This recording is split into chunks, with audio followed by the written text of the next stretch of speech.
成。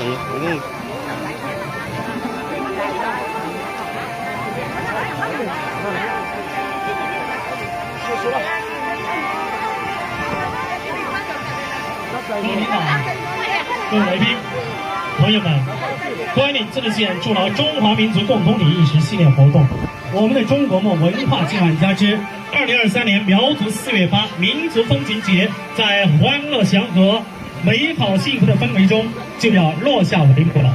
让我们继续共同努力，为关岭自治县各项事业，为中华民族伟大复兴中国梦的实现接续奋斗。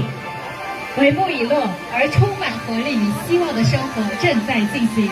祝愿各位领导、各位来宾、苗族同胞、全县各民族同胞朋友们身体健康，生活美满，工作愉快。活动到这里就全部结束了，再一次感谢大家的参与，感谢台前幕后工作者的辛勤工作，感谢各位领导的关心指导。明年再见！明年再见！好，接下来我们请前排的各位领导和老师和我们演员合影留念。